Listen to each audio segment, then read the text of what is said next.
The bar smelled of coffee, beer, and rain-soaked leather. Outside, thunder rolled over the small town, shaking the neon sign that flickered open. Inside, a young waitress named Emily Carter wiped down tables with trembling hands, trying to fight the weight of exhaustion and loneliness pressing down on her chest. She'd been working double shifts ever since her father's accident, trying to pay off the medical bills that had swallowed every dream she once had. That night, the bar was louder than usual. The sound of heavy boots and laughter echoed against the wooden walls. A group of bikers had rolled in, black jackets, roaring presents, and tattoos that told stories of roads and scars. Locals called them Hell's Angels, but Emily had learned over time that most of them were kinder than the so-called respectable men who threw money around and treated people like dirt. Still, she kept her head down, polite but distant. The world hadn't been kind lately, and trust wasn't something she gave away easily. If you believe kindness and second chances still exist in this world, please like this video, share it with a friend, and subscribe. It helps us keep bringing stories that remind people what real courage and compassion look like. The clock struck 9:42 p.m. when a new face entered the bar. He was tall, loud, and dripping with arrogance. Tattoos snaked across his arms, but unlike the bikers, his didn't tell stories of brotherhood, only ego. He wore a smirk that made Emily uneasy from the first glance, the kind of man who thought a waitress existed for his entertainment. He whistled sharply to get her attention and slapped a $20 bill on the counter. "Hey, sweetheart," he said, "how about a smile with my drink?" Emily forced a polite grin, poured him a beer, and turned to walk away. But he wasn't done. "Hey, I'm talking to you," he barked. The bar fell quieter, eyes turning toward him. Emily froze, her back stiff. "I'm sorry, sir, I've got other tables." He cut her off, leaning closer. "Other tables can wait. You should be thanking me for coming in. I'm probably the best tip you'll get tonight." A few chuckles rippled from a corner, but they weren't from the bikers. They were from two of his drunk friends who'd just entered. Emily swallowed hard, her throat tight. She'd dealt with rude customers before, but something about this one felt different, dangerous. The man leaned back, arms spread wide, eyes glinting with mockery. "Come on, sweetheart, lighten up. You act like you're scared." Emily said nothing. Fear had a way of gluing your words in your throat. She just turned, trying to escape to the kitchen. That's when he said it, the line that sent a chill through everyone. "Let's see who can save you now," he shouted, slamming his beer on the counter. The whole bar went still. His friends laughed nervously, realizing too late that the air had shifted. The sound of boots scraping against the wooden floor filled the silence.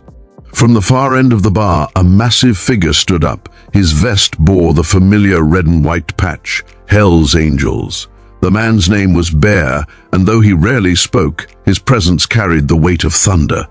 He took a slow step forward, the kind that said trouble just found its end. Every eye turned as his shadow stretched across the floor. The arrogant stranger's grin faltered. "Problem here?" Bear's voice was calm, too calm, the kind that carried more danger than shouting ever could. The man snorted. "Just talking to the waitress. Didn't know she needed bodyguards." Bear didn't reply. His stare alone could have frozen a wildfire. Behind him, a few other bikers, men twice as quiet and twice as serious, rose to their feet. The air turned heavy. Emily felt her chest tighten, half from fear, half from disbelief. These men, who the town whispered about as dangerous, were the only ones standing up for her. Bear leaned closer, his eyes never leaving the stranger. "Around here, we don't talk to women like that," he said. "You finish your drink, you pay your tab, and you leave. Now." The stranger laughed, trying to save face. "What, you think you scare me, old man?" A dangerous grin curled at the corner of Bear's mouth. "No," he said, "but I can promise you'll regret finding out." Before the man could respond, the rest of the bikers shifted closer, silent, unified, unblinking. It wasn't a brawl, it was a warning written in steel and loyalty. The stranger's bravado cracked. He shoved his beer away, muttering curses under his breath, and stalked toward the door. His friends followed, tripping over chairs in their rush to leave. The door slammed behind them, and just like that, the storm passed. Emily stood frozen, tears burning behind her eyes. She didn't know whether to cry, thank them, or just collapse from the emotional weight. Bear turned to her, his expression softening. "You okay, miss?" he asked quietly. She nodded weakly, whispering, "Thank you." Bear just shrugged. "Don't thank me. You didn't deserve that. Nobody does." He placed a folded $100 bill on the counter. "For your trouble," he said before walking back to his seat. For the rest of the night, the bikers stayed longer than usual. Not loud, not wild, just present. A few made small talk with Emily, asking if she was all right, telling her she did a good job staying calm. One of them even fixed the wobbly leg on a table she'd been complaining about for weeks. And when they finally left, they didn't roar out of the parking lot like they usually did. They left quietly, headlights cutting through the rain, their presence lingering like a promise that she wasn't alone anymore. The next morning, Emily came in early. Something about the night before had changed her. For months, she'd felt invisible, like the world wouldn't notice if she disappeared.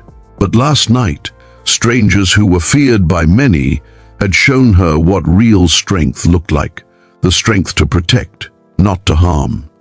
Word spread fast in town. People who'd once whispered about the dangerous biker gang now spoke with respect.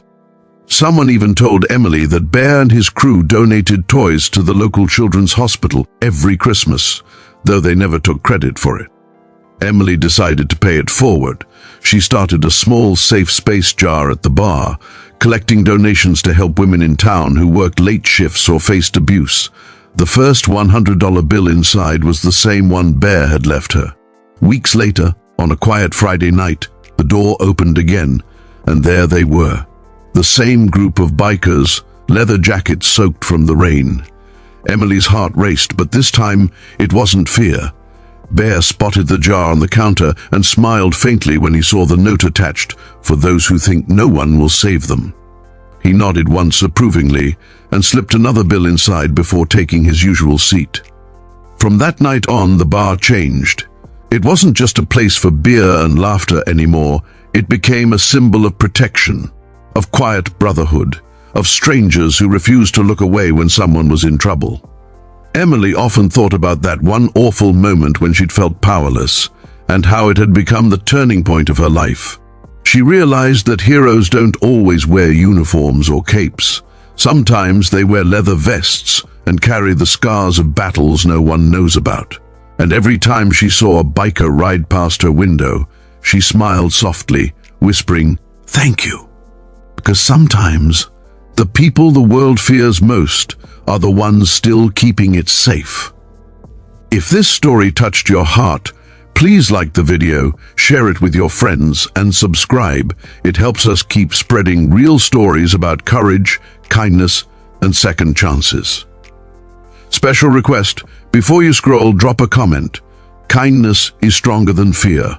Let's fill the comments with hope and humanity.